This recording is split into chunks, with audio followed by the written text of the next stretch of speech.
Cześć kochane, cześć kochani. Pomyślałam, że ten odcinek będzie miał formę vloga. Gdyż słuchajcie, po 5 dniach w domu kolorowy ptak, a może wolny ptak, wolny jak ptak może lepiej, wybiera się w kolejną podróż. Tym razem do Austrii, tym razem do Baden i tym razem na festiwal muzyki elektronicznej. Już chciałam powiedzieć, wyprzedzić nazwę More or Less, dokładnie tak. Jeśli pamiętacie, ja co roku Robię reportaż z tego miejsca i tylko w skrócie powiem Wam, że jest to takie rodzinne spotkanie artystów praktycznie z całego świata, a ojcem chrzestnym tego festiwalu jest Hans-Joachim Rodelius i to on zaprasza nas co roku ze swoją żoną Martą na ten festiwal. To znaczy ja jestem tak na doczepę, prawdę mówiąc. Jacques jest artystą, który też jest odpowiedzialny bardzo często za scenografię, w tym roku za plakaty ręcznie malowane, także jest to dla nas, słuchajcie, przede wszystkim wspaniałe wydarzenie, ponieważ chłonąć tą atmosferę artystyczną to jest coś nieprawdopodobnego. Są to ludzie z historiami, Boże Święty, słuchajcie, to jest jakiś dramat. Biografią, swoją własną historią, swoją własną biografią zapisaną bardzo często też już nie tylko na kartkach życia, ale też i książek, mówiąc tutaj o Rodeliusie. No i będzie się działo. Ja natomiast dzisiaj, jak widzicie, w ostatnim momencie pakuję walizkę, co nie jest proste, ponieważ dziś jestem bardzo rozbita i czasami jak lubię pakowanie, to muszę przyznać, że lubię pakowanie takie, wiecie, raz ciach, ciach, efektywne, a tu jednak muszę przyznać, że ugrzęzłam na tak zwanej mieliźnie, ponieważ wiem, że po pierwsze zmieniła się aura, w związku z tym, wiecie, te rzeczy też wymagają już innego podejścia, są nieco bardziej cieplejsze, a to znaczy również, że zajmują więcej miejsca w walizce. No i jak widać na załączonym obrazku, tym razem nie było rolowania ubrań, tylko było po prostu składanie ich, ale może z tego chaosu coś ciekawego się wyłoni. No i teraz tak, może zacznę od butów, bo tak na szybko widzę, więc słuchajcie, buciory, które zabieram w podróż, Balenciagi. To są buty, które słuchajcie, oprawiają ostatnio bardzo dużo moich stylizacji, ale ja się bardzo cieszę, że je mam, ponieważ pasują do wielu tak naprawdę outfitów w mojej szafie, ale też nie ukrywam, podróżowanie z nimi jest znacznie prostsze i wygodne, także na pewno zabieram te buty. Tutaj mam przygotowane też taki ostatni mój hicior, to są buty Aloha z baleriny, które zakupiłam tuż po zakończeniu naszego mastera w Berlinie, Masterclass. I to jest taki prezent, pamiątka troszkę po tym, co się działo, po tej pierwszej edycji mastera. Zresztą o tym masterze myślę, że powiem Wam i zrobię osobny odcinek, ponieważ wyszło niesamowicie. Jeśli mogę tak powiedzieć, a to nie ja powinnam być swoją armią własną, ale myślę, że mam już swoją armię taką wspaniałych kobiet, które zaistniały na tym kursie, które mi zaufały, które się pojawiły i które stworzyły swoją obecnością niesamowitą energię. Nagram o tym zupełnie osobny odcinek. No w każdym razie to są te pamiątki moje. To jest ta pamiątka po masterze. Bardzo wygodne, a to, co ja bardzo lubię w butach, to przede wszystkim to, że one mają jakąś fajną taką fakturę, która już sprawia, że ten but wygląda świetnie, to już sprawia, że te stylizacje również przez to wyglądają ciekawiej. I ja mam ogromny apetyt nosić te baleriny z leginsami. Bardzo prosto, bardzo minimalistycznie podkreślać sylwetkę. To jest taki mój vibe na teraz. Jeśli chodzi o torebki, to będzie, myślę, ciekawe. Słuchajcie, na pewno biorę tą torebkę, to jest prototyp, który powstał tak naprawdę bardzo, bardzo szybko, kiedy wybierałam się w podróż do Marsylii i Francji generalnie. No i ta torebka zdała absolutnie egzamin. Ona będzie poprawiana, będzie jej forma poprawiana. Już marzy mi się forma zimowa, taka zimowa odsłona tej torebki. Ale ja powiem Wam jedno, ja się bez tej torebki nie ruszam. To znaczy jestem na tyle wygodna, że ja po prostu kocham nie czuć, że mam coś na sobie. Kocham mieć wolne ręce i ta saszetka na pewno daje mi to poczucie. Oprócz tego tutaj wiszą, zobaczcie, i srebrna tuba, która być może pojedzie ze mną. To jest taki klasyk, który, no co tu dużo mówić, on bardzo fajnie oprawia stylizację, zwłaszcza jeśli te stylizacje są dość klasyczne. Ja bardzo lubię bawić się srebrem i łączyć na przykład z czymś ciepłym.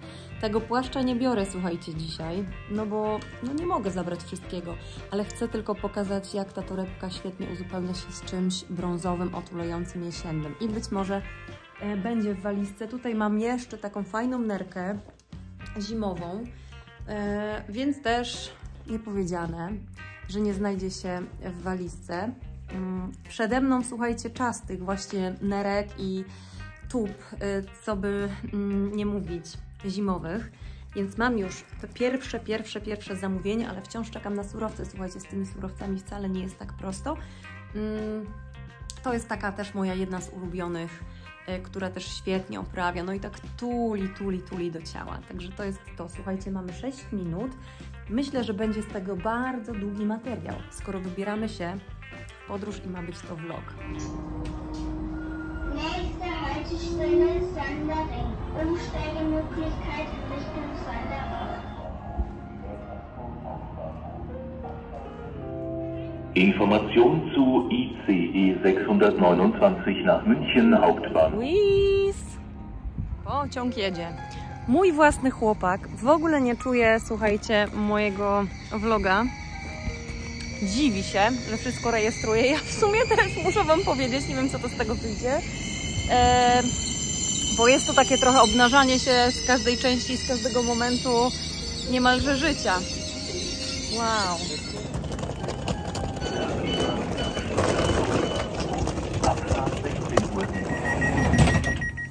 Kochani, dojechaliśmy cało i zdrowo. Jesteśmy w przecudownym hotelu at the Park, w którym pomieszkiwały gwiazdy różnego formatu, gwiazdy muzyki, na przykład Rolling Stonesi. Jest tu bardzo dużo dzieł sztuki. Zanim rozpoczniemy festiwal, słuchajcie, lecę na saunę. To jest coś, co kocham absolutnie. Na potwierdzenie.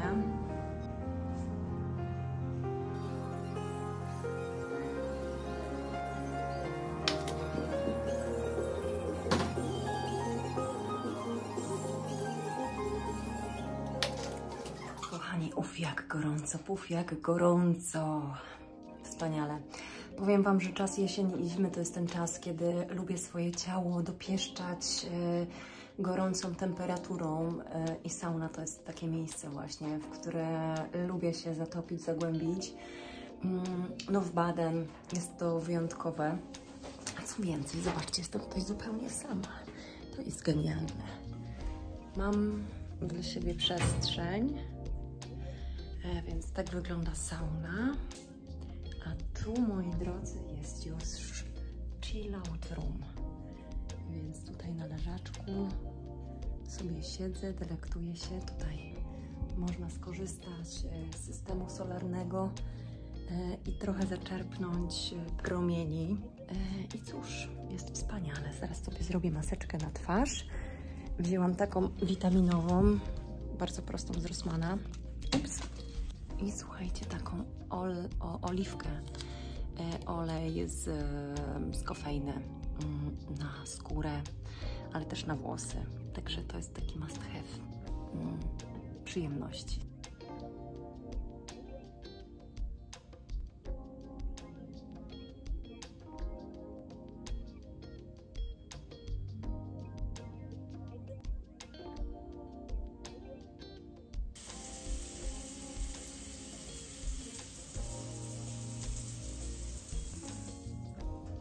Czy zastanawiałaś się kiedykolwiek, co wpływa na Twój taki psychiczny, mentalny, ogólny, holistyczny dobrostan? Słuchajcie, ja odnajduję ten dobrostan w takich drobnych rzeczach. Może sauna nie jest taką aż drobną rzeczą, ale myślę, że należy do czynności, które przede wszystkim wpływają na ogólną relaksację, na wyciszenie.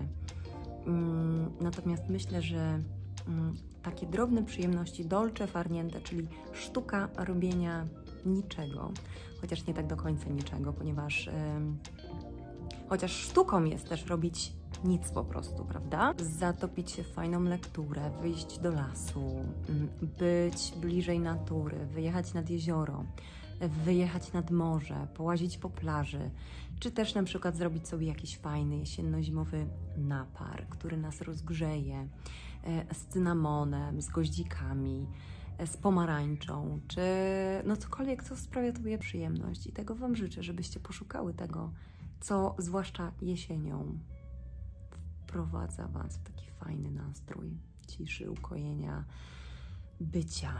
Takiego po prostu bytu, niebytu, bytu, niebytu. Challenge dla Was.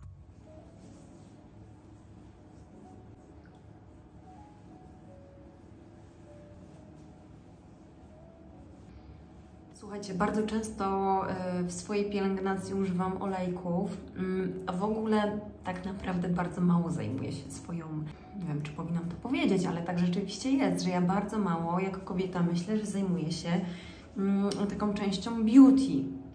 Więc w mojej kosmetyczce są rzeczywiście produkty selektywne.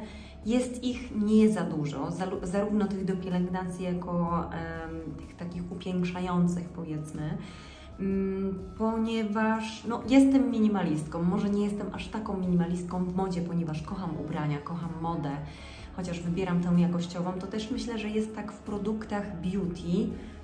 I słuchajcie, no tutaj jest taki olejek z Kiehlsa na przykład do każdego rodzaju skóry, ale również do skóry problematycznej, która ma na przykład tendencję do zaczerwienień, więc to jest na bazie też kanabi indyjskich. No i to tak fajnie wycisza. Mam wrażenie, że fajnie wycisza. Po takim olejku stosuję krem. No i teraz jaki ja stosuję krem? Bardzo często jest to Skin Rescuer, też z Kiehlsa, lub mam fantastyczny krem. To jest Philantox Therapy i ten krem stosuję, słuchajcie, na noc, ponieważ on jest taki bardzo bogaty, bardzo gęsty. Natomiast czasami też stosuję go jako krem bazowy na dzień, żeby ta skóra się świeciła, żeby ta skóra była mocniej odżywiona, żeby była gęściej, że tak powiem, nasączona tymi wszystkimi kosmetykami, chociaż mówię, bardzo jestem tutaj minimalistyczna. Praktycznie muszę Wam powiedzieć, że nie inwestuję jakby w skórę, nawilżam ją, staram się jeść zdrowo. Z tym piciem wody wciąż jest problem, słuchajcie, myślę, że powinnam pić znacznie więcej niż piję, no ale staram się jeść dużo warzyw, dużo owoców, staram się odżywiać skórę od środka. Co jeszcze? Mam taki bardzo fajny olejek z Azopa do ciała, czyli ten olejek też stosuję sobie czasami tu w okolicy dekoltu. No, lubię w ogóle olejki. Ale myślę, że dla mnie zajmowanie się skórą i pielęgnacją to jest coś takiego ekstra. Myślę, że powinno wejść mi to bardziej w krew. Oczywiście nie ukrywam. Aczkolwiek wiecie, czasami myślę, że im mniej się staramy, im mniej mamy bzika na punkcie, wiecie, jakichś rytuałów piękna, tym nam jest lepiej, lżej. Mam wrażenie, że tym bardziej, przynajmniej moja skóra, jest mniej wymagająca i też zdrowa. No, nie mam na sobie praktycznie niczego teraz, oprócz olejku, oprócz kremu i tak naprawdę mogłabym śmiało opuścić mój salon beauty. Ale Kasia tutaj sprezentowała mi taką formułę promineralną. To jest taki krem BB, ale on świetnie się sprawdza, już resztka tak naprawdę do wypróbowania. Czekajcie, SPF 36. No i co tutaj dalej możemy wyczytać? Ingredients: titanium, dioksyd i cynk oksyd. Tutaj mamy 8% i 3%. Słuchajcie, no po prostu startujemy. No i tak też, nie za dużo. Chodzi tylko o to, żeby gdzieś tą skórę, ten koloryt wyrównać, ale żeby on wciąż miał taką młodzieńczą naturalność w sobie. To jest to, do czego dążę i to jest chyba to, czym karmię swoją skórę i jak chcę po prostu wyglądać. Jak najbardziej naturalnie. Wiecie, jak to jest? Kiedy wyglądamy naturalnie, kiedy nie przykrywamy twarzy również tymi wszystkimi kosmetykami kolorowymi, również o tym mówię, jakieś konturowanie, jakieś takie przerysowywanie tych łuków brwiowych, czy no, zbyt silny make-up, czy podkład, naprawdę powoduje to, że im więcej, to tym wyglądamy, słuchajcie, starzej. No i taka jest prawda. Czasami mam ogromny apetyt pozdejmować z dziewczyn młodych, bardzo młodych, nadmierny make-up. Wkurza mnie to, że dziewczyny nie doceniają swojego naturalnego piękna, chociaż powiem Wam, że jak miałam 18 lat, 20 lat, to też przeginałam, tak jak sobie patrzę na to z perspektywy, no to nie było co malować. A jednak, wiecie, był trend na makijaż, więc szło się w to. Natomiast, to jest coś, co lubię. Słuchajcie, moje podejście do beauty jest takie. Im mniej, tym lepiej. Im zachowujemy zdrowszy wygląd skóry, przejrzystość tej skóry, taką fajną transparentność, im mniej warstw nakładamy na swoją skórę, na swoją twarz, tym lepiej, tym wyglądamy świeżej, tym wyglądamy młodziej. Przecież każda kobieta tak naprawdę chce wyglądać fajnie młodo. Więc takie mam refleksje, że im bardziej ingerujemy czasami, im bardziej zarysowujemy, konturujemy, tym przynosi to odwrotny efekt. Ja jestem fanką make-up. No make-up, muśnięcia skóry. Powiem Wam, że czasami nawet, znaczy nie czasami, tylko ja po prostu odeszłam od maskary. Maskarę używam również w wyjątkowych sytuacjach, ponieważ bardzo lubię ten swój naturalny wygląd. Ja go celebruję i wiecie, to jest tak, że od kiedy zaczęłam tak naprawdę lubić siebie, doceniać swoje niedoskonałości również, cieszyć się nimi, akceptować je, to też wydaje mi się, od tego momentu jest we mnie mniejsza potrzeba jakiegoś kamuflażu, jakiegoś takiego fake, wiecie, przerysowywania swojej urody. Raczej celebruję to, co jest. Myślę, że to, co jest, po prostu jest fajne. Także taki mały tip dla Was i taka mała inspiracja. Słuchajcie, muszę się ubierać, bo ugrzęzłam tutaj w kosmetykach. Zaraz Wam pokażę, jak to wygląda. Ups, wygląda to... Wygląda to tak. No nie jest tego za dużo, ale to są takie moje must have'y, które pojawiają się w podróży i które mi towarzyszą. Także są to olejki, jest to Aesop, jest to Kiehl's. Z takich kolorówek to oczywiście jest, oczywiście, że jest Charlotte Tilbury. Czekajcie, no właśnie. Jest Charlotte i ja Charlotte bardzo lubię, ponieważ jeśli chodzi o kolorówkę, no to ona jest mega naturalna, pozostaje celebrowanie tej naturalności poprzez kosmetyki. No. Słuchajcie, zabieram Was teraz do garderoby. Muszę przyznać, że jeszcze nie rozpakowałam walizki. To jest nasz pokój w Baden. Widzicie, już tam pełno rzeczy leży. Chair wardrobes. Natomiast nie, ja Wam nie pokażę tej walizki. i zadzwonić do Żaka i zapytać się, jaki jest plan, żebym wiedziała też, w co się ubrać, bo wieczorem czekają nas już koncerty, a to widok z balkonu.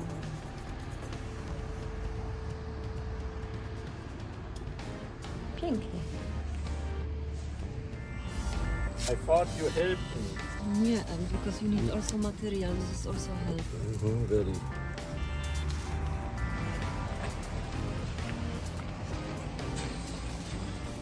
Gdzie idziemy, kochanie,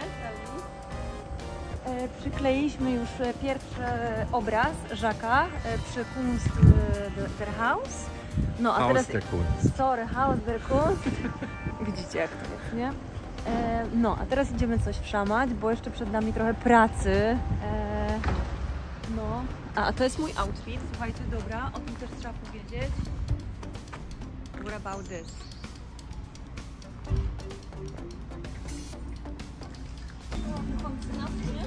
Oh yeah.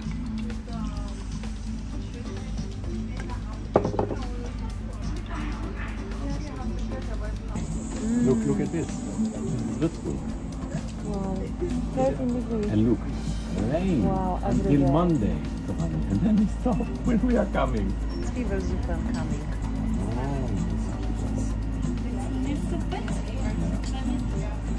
No. Bon appetit!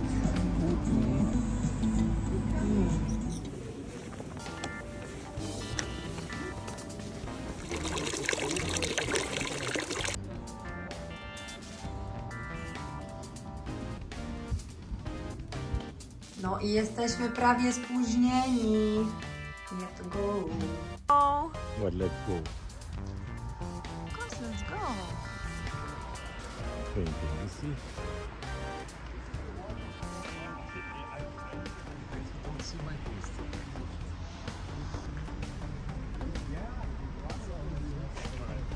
Hello, beautiful people. Huh? Yes, all the beautiful people.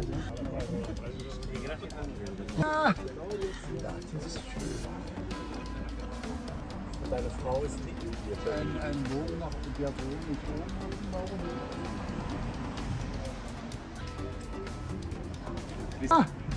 Achso, ich habe gar nicht richtig hingeguckt. Ich bin so voll mit meiner Birne. Ja, das ist hingekekst. Das ist der große Unbekannte. Ich glaube, da muss ein bisschen ein weißen Strich drauf.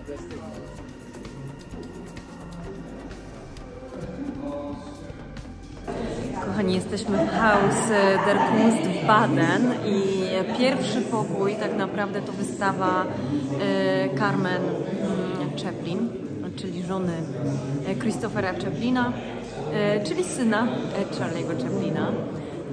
I w tym pokoju widzimy chmury. Jest to wystawa prac fotografii czarno-białej, a inspiracją są chmury. Więc zapraszam Was ciepło na tą wystawę. Hans-Joachim Rotelius. Fani muzyki elektronicznej na pewno go znają, ale zaraz pokażę Wam pracę Carmen.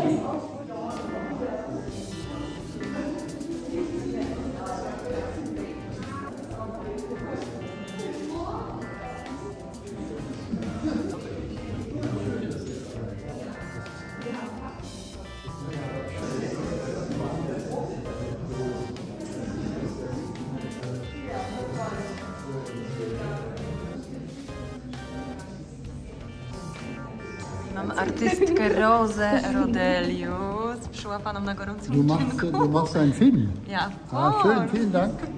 Bitte weiter so. Oh, Ja, sehr gut. we are... Ja, we are in love for a long time.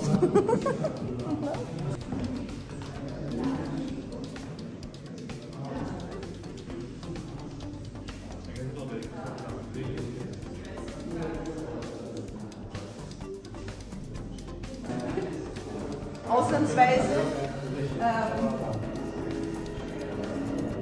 So, Rosa Rodelius. Closer. So Rosa, tell me about your art. What was your inspiration? my art comes from the land in between, I would say, because I call myself on Evernote of art, so I'm the dream walk artist, because most of the ideas come from this land in between, so the not sleeping and not really awake, I would say. And this is so great because in this exhibition we have these photographs from Carmen, who also works with this land in between, because what are clouds? Clouds are in the land in between earth and sky. And this is what I do. I think I take my ideas as well from the cosmos and from water, from the season, because I think it's about the floating. And this is what you also do when you're dreaming, huh? You're floating. And this is what I try to show also in my paintings. So it's always something that's on the move, and it's moving, and somehow in this maybe it's moving, but maybe it's also like floating.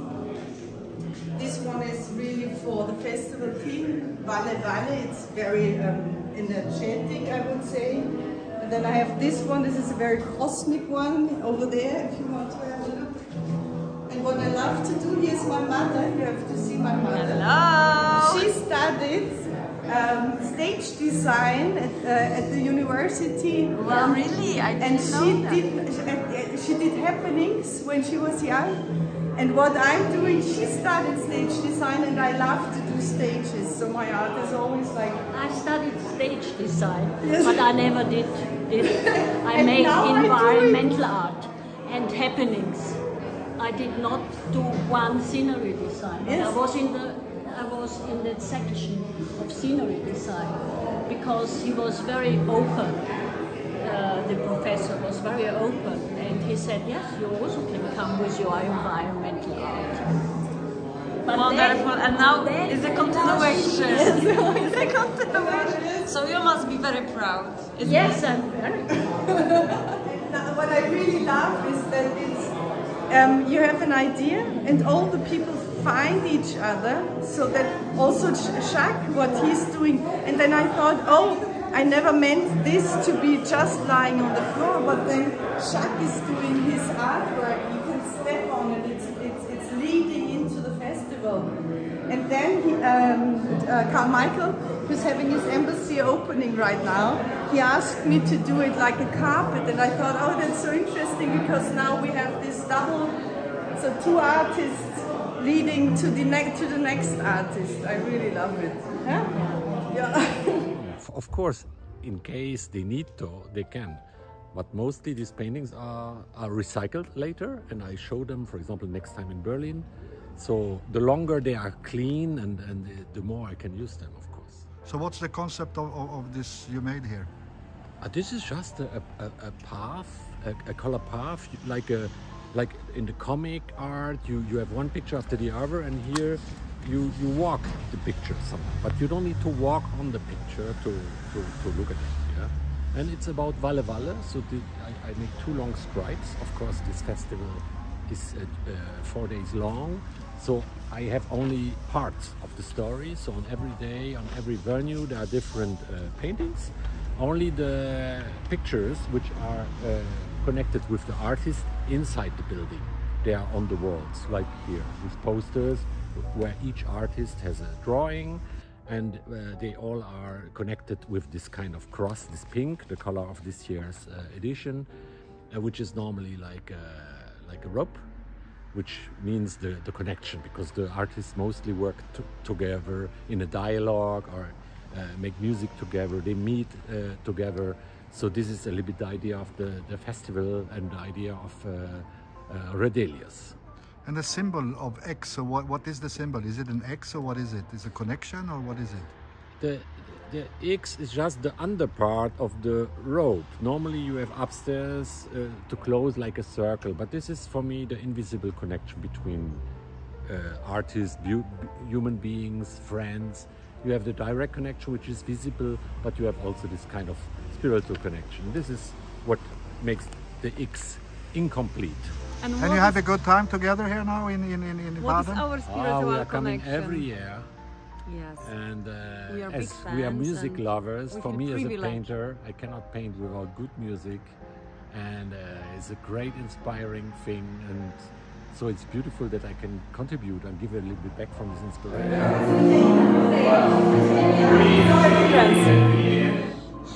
Message from the poet Frank Skablewski to my beautiful YouTube ladies. You know something? And YouTube boys, I think. And we YouTube boys. Yes, actually you're right. Yes, actually you're right.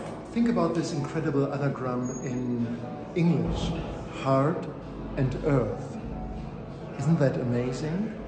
So as if our heart is like the earth, and then when we are speaking about the earth and the heart, in which country is your heart living? And what do you do with your heart when you have count and try to spell country? Are we only a number? Are we only tries, endless tries, to fulfill ourselves in this idea? And identity, it is the smallest thing you can imagine. An entity is the whole cosmos. So this is the idea. Maybe we are a star, but it's not only a star. It's not only the idea of being a zodiac sign. It's the idea of millions and millions, and we are part of this. There's no city without citizens. Dziękuję bardzo. Thank you so much. Have a beautiful day, a beautiful night, and beautiful weeks and areas where you can act in. Thank you.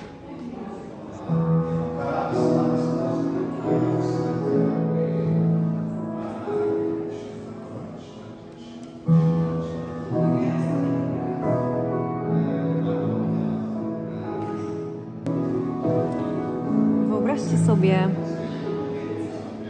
że bujacie w obłokach, że te chmury tworzą obrazy, które sobie wyobrażacie.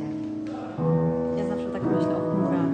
One przenoszą mnie naprawdę w jakąś inną rzeczywistość i zawsze jak sobie tak leżę i patrzę w niebo, na chmury, które się poruszają.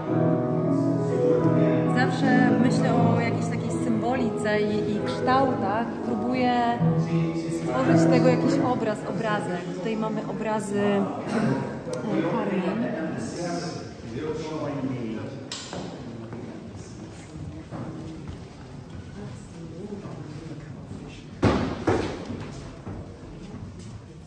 Kochani, jak widzicie, ozgromny przywilej być w otoczeniu tak wspaniałych ludzi, tak wspaniałych artystów z Ameryki, ze Szwecji, z Austrii, z Niemiec, z Anglii. Jest to wspaniałe i to jest taka część, słuchajcie, mojego życia, wycinek artystyczny. I może nie wszystko od razu będzie dla Was takie czyste, przejrzyste, zrozumiałe, ale to jest taka metafora i to jest oderwanie się od rzeczywistości.